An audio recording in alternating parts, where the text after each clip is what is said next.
2025 current affairs സർക്കാർ പദ്ധതികളാണ് നമ്മൾ നോക്കിക്കൊണ്ടിരിക്കുന്നത്.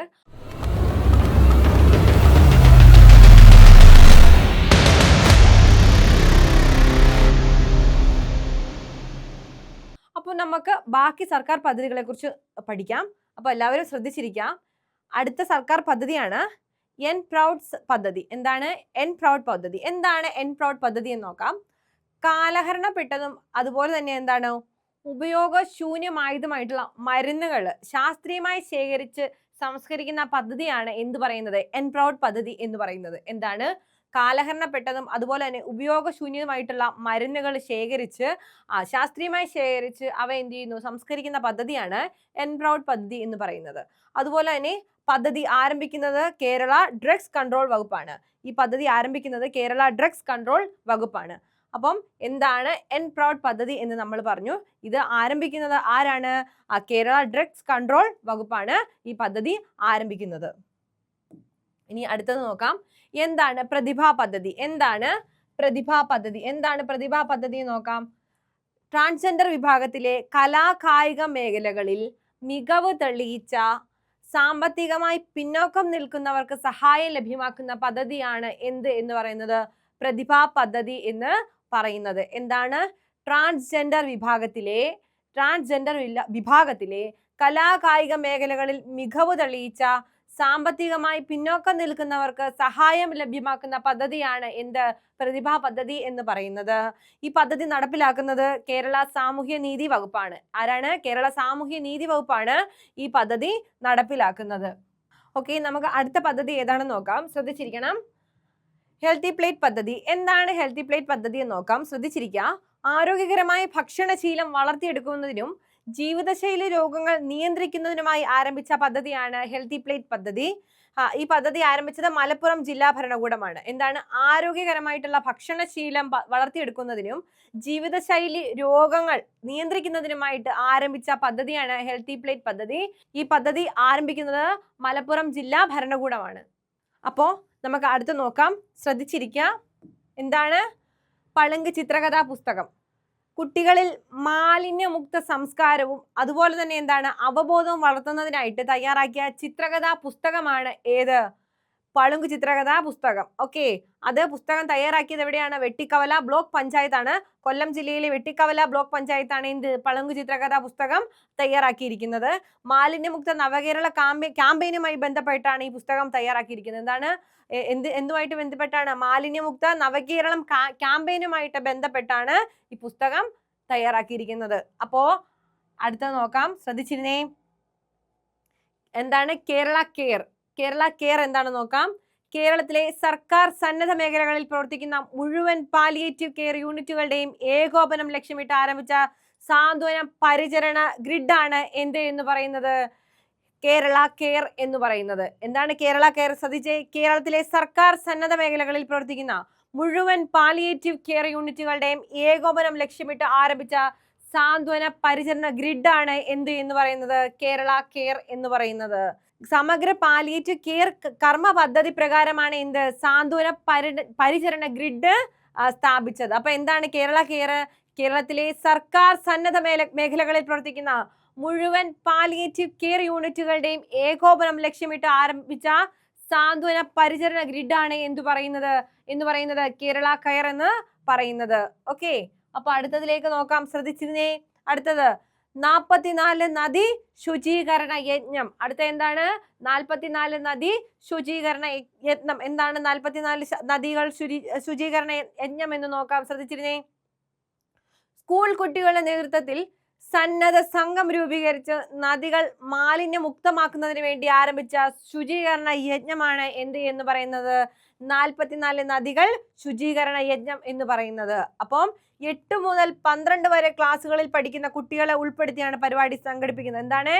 8 മുതൽ 12 വരെയുള്ള ക്ലാസ്സുകളിൽ പഠിക്കുന്ന കുട്ടികളെ ബന്ധപ്പെടുത്തിക്കൊണ്ടാണ് എന്ത് ചെയ്യുന്നത്?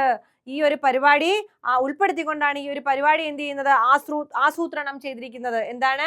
സ്കൂൾ കുട്ടികളുടെ നേതൃത്വത്തിൽ സന്നദ്ധ സംഘം രൂപീകരിച്ച് നദികൾ മാലിന്യമുക്തമാക്കുന്നതിന് വേണ്ടി ആരംഭിച്ച ശുചീകരണ യജ്ഞമാണ് എന്ത് എന്ന് പറയുന്നത്? 44 നദികൾ ശുചീകരണ യജ്ഞം എന്ന് പറയുന്നത്. 8 മുതൽ 12 വരെ ക്ലാസ്സിൽ പഠിക്കുന്ന കുട്ടികളെ ഉൾപ്പെടുത്തിയാണ് പരിപാടി സംഘടിപ്പിച്ചിരിക്കുന്നത്. ശ്രദ്ധിച്ചേ.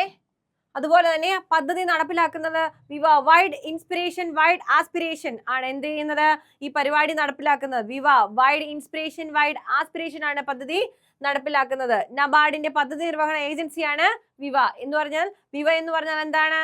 വിവ എന്നാൽ നബാർഡിന്റെ പദ്ധതി നിർവഹണ ഏജൻസിയാണ് വിവ എന്ന് പറയുന്നത്. പദ്ധതിയുമായി സഹകരിക്കുന്നത് കേരള വിദ്യാഭ്യാസ വകുപ്പ്, കേരള തദ്ദേശ സ്വയംഭരണ വകുപ്പ്. അപ്പൊ എന്താണ്? 44 നദികൾ ശുചീകരണ യജ്ഞം എന്ന് പറയുന്ന പദ്ധതി എന്ത് ലക്ഷ്യമിട്ടുകൊണ്ടാണ് നടപ്പിലാക്കുന്നത്? എന്താണ്?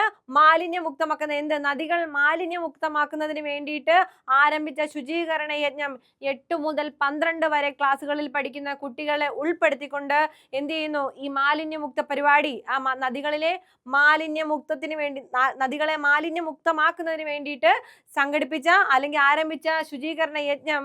ആരാണ് ഈ പദ്ധതി നടപ്പിലാക്കുന്നത്? വിവ വൈഡ് ഇൻസ്പിറേഷൻ വൈഡ് ആസ്പിറേഷൻ ആണ് ഈ പദ്ധതി നടപ്പിലാക്കുന്നത്. നബാർഡിന്റെ പദ്ധതി നിർവഹണ ഏജൻസിയാണ് എന്ത് എന്ന് പറയുന്നത്? വിവ എന്ന് പറയുന്നത്. പദ്ധതിയുമായി സഹകരിക്കുന്നത് കേരള വിദ്യാഭ്യാസ വകുപ്പ്, കേരള തദ്ദേശ സ്വയംഭരണ വകുപ്പ്. അപ്പോ അടുത്തത് നോക്കാം, ശ്രദ്ധിച്ചേ.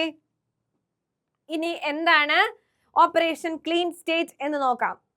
വർദ്ധിച്ചു വരുന്ന ലഹരി മരുന്ന് വ്യാപനം തടയുന്നതിനായി സംസ്ഥാന വ്യാപകമായി നടത്തിയ പരിശോധന. എന്താണ് ഓപ്പറേഷൻ ക്ലീൻ സ്റ്റേറ്റ് എന്ന് നോക്കിയേ. വർദ്ധിച്ചു വരുന്ന ലഹരിയുടെ വ്യാപനം തടയുന്നതിന് വേണ്ടിയിട്ട് സംസ്ഥാന വ്യാപകമായി നടത്തിയ പരിശോധനയാണ് എന്ത് എന്ന് പറയുന്നത്? ഓപ്പറേഷൻ ക്ലീൻ സ്റ്റേറ്റ് എന്ന് പറയുന്നത്. പരിശോധന നടത്തുന്നത് ആരാണ്? കേരള എക്സൈസ് ഡിപ്പാർട്ട്മെന്റ് ആണ്. എന്താണ്? കേരള എക്സൈസ് ഡിപ്പാർട്ട്മെന്റ് ആണ് ഈ പദ്ധതി നടപ്പിലാക്കുന്നത്. അപ്പോൾ എന്തിനു വേണ്ടിയിട്ടാണ് ഓപ്പറേഷൻ ക്ലീൻ സ്റ്റേറ്റ് എന്ന് പറയുന്ന പദ്ധതി നടപ്പിലാക്കുന്നത്? അതായത് വർദ്ധിച്ചു വരുന്ന ലഹരി മരുന്ന് വ്യാപനം തടയുന്നതിനായി സംസ്ഥാന വ്യാപകമായി നടപ്പിലാക്കിയ പരിശോധനയാണ് എന്ത് എന്ന് പറയുന്നത്? ഓപ്പറേഷൻ ക്ലീൻ സ്റ്റേറ്റ് എന്ന് പറയുന്നത്. ഈ പദ്ധതി നടപ്പിലാക്കുന്നത് ആരാണ്? കേരള എക്സൈസ് വകുപ്പാണ്. എക്സൈസ് ഡിപ്പാർട്ട്മെന്റ് ആണ് ഈ പദ്ധതി നടപ്പിലാക്കുന്നത്. ഇനി ശ്രദ്ധിച്ചേ, അടുത്തത് നോക്കാം. എന്താണ് കുളിർമ പദ്ധതി എന്ന് നോക്കിയേ. ശ്രദ്ധിച്ചേ. കെട്ടിടങ്ങളിൽ കൂൾ റൂഫ് സാങ്കേതിക വിദ്യകൾ പ്രോത്സാഹിപ്പിച്ച് ഉള്ളിലെ ചൂട് കുറയ്ക്കാനും വൈദ്യുതി ഉപയോഗം കുറയ്ക്കാൻ ലക്ഷ്യമിട്ടുകൊണ്ടുള്ള പദ്ധതിയാണ് കുളിർമ പദ്ധതി എന്ന് പറയുന്നത്. എന്താണ്? കെട്ടിടങ്ങളിൽ കൂൾ റൂഫ് സാങ്കേതിക വിദ്യകൾ പ്രോത്സാഹിപ്പിച്ച് ഉള്ളിലെ ചൂട് കുറയ്ക്കാനും അതുപോലെ തന്നെ എന്താണ് വൈദ്യുതി ഉപയോഗം കുറയ്ക്കാനും ലക്ഷ്യമിട്ടുകൊണ്ടുള്ള പദ്ധതിയാണ് എന്ത് എന്ന് പറയുന്നത്? കുളിർമ പദ്ധതി എന്ന് പറയുന്നത്. ശ്രദ്ധിച്ചേ, പദ്ധതി ആവിഷ്കരിച്ചത് കേരള എനർജി മാനേജ്മെന്റ് സെന്റർ ആണ്. ഈ പദ്ധതി ആവിഷ്കരിച്ചത് ആരാണ്? കേരള എനർജി മാനേജ്മെന്റ് സെന്റർ ആണ് ഈ പദ്ധതി ആവിഷ്കരിച്ചത്. എന്താണ് കൂൾ റൂഫ് എന്ന് നോക്കിയേ. കൂൾ റൂഫ് സാങ്കേതിക വിദ്യ കെട്ടിടങ്ങളിൽ ആഗിരണം ചെയ്യപ്പെടുന്ന ചൂടിന്റെ അളവ് കുറയ്ക്കുന്നതിനുള്ള സുസ്ഥിര മാർഗമാണ് എന്ത് എന്ന് പറയുന്നത്? ഈ കൂൾ റൂഫ് എന്ന് പറയുന്നത്. എന്താണ് കൂൾ റൂഫ്? കൂൾ റൂഫ് എന്ന് പറഞ്ഞാല് സാങ്കേതിക വിദ്യ കെട്ടിടങ്ങളിൽ ആഗിരണം ചെയ്യപ്പെടുന്ന ചൂടിന്റെ അളവ് കുറയ്ക്കുന്നതിനുള്ള സുസ്ഥിര മാർഗമാണ് എന്ത്? കൂൾ റൂഫ് എന്ന് പറയുന്നത്. ശ്രദ്ധിച്ചേ, അടുത്ത നോക്കിയേ. എന്താണ് സംരംഭം പദ്ധതി എന്ന് നോക്കാം. പ്രവാസ ജീവിതം അവസാനിപ്പിച്ച് തിരികെ നാട്ടിലെത്തിയവർക്ക് ചെറുകിട ഇടത്തരം സംരംഭങ്ങൾ നടത്തുന്നതിന് പിന്തുണ നൽകുന്ന പദ്ധതിയാണ് എന്ത്? സംരംഭം പദ്ധതി എന്ന് പറയുന്നത്. ഈ പദ്ധതി നടപ്പിലാക്കുന്നത് ആരാണ്?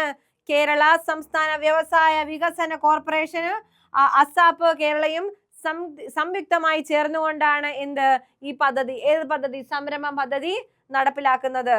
ആർക്ക് വേണ്ടിയിട്ടാണ്? പ്രവാസ ജീവിതം അവസാനിച്ച് തിരികെ നാട്ടിലെത്തുന്നവർക്ക് വേണ്ടിയിട്ട് ചെറുകിട ഇടത്തരം സംരംഭങ്ങൾ തുടങ്ങുന്നതിന് വേണ്ടിയിട്ടുള്ള പിന്തുണ നൽകുന്ന പദ്ധതിയാണ് സംരംഭം പദ്ധതി എന്ന് പറയുന്നത്. പദ്ധതി നടപ്പിലാക്കുന്നത് ആരാണ്? കേരള സംസ്ഥാന വ്യവസായ വികസന കോർപ്പറേഷനും അസാബ് കേരളയും സംയുക്തമായി ചേർന്നുകൊണ്ടാണ് ഈ പദ്ധതി നടപ്പിലാക്കുന്നത്. ശ്രദ്ധിച്ചേ, ഇനി എന്താണ് ഗോത്ര ജീവിക പദ്ധതി എന്ന് നോക്കാം. ശ്രദ്ധിച്ചേ, പട്ടികവർഗ വിഭാഗത്തിലുള്ളവർക്ക് തൊഴിലും ജീവനോപാധിയും ഉറപ്പാക്കുക എന്ന ലക്ഷ്യത്തോടെ കേരള സർക്കാർ ആവിഷ്കരിച്ച പദ്ധതിയാണ് എന്ത്? ഗോത്ര ജീവിക പദ്ധതി എന്ന് പറയുന്നത്. എന്തിനു വേണ്ടിയിട്ടാ? പട്ടിക വിഭാഗത്തിലുള്ളവർക്ക് വേണ്ടിയിട്ട് തൊഴിലും ജീവനോപാധിയും ഉറപ്പാക്കുക എന്ന ലക്ഷ്യത്തോടെ കേരള സർക്കാർ ആവിഷ്കരിച്ച പദ്ധതിയാണ് എന്ത് എന്ന് പറയുന്നത്? ഗോത്ര ജീവിക പദ്ധതി എന്ന് പറയുന്നത്. പട്ടികവർഗ വിഭാഗത്തിലുള്ളവർക്ക് നിർമ്മാണ സേവന മേഖലകളിൽ പരിശീലനം നൽകി തൊഴിലവസരങ്ങൾ സൃഷ്ടിക്കുകയാണ് ഈ പദ്ധതി കൊണ്ട് ലക്ഷ്യമാക്കുന്നത്. എന്താണ്?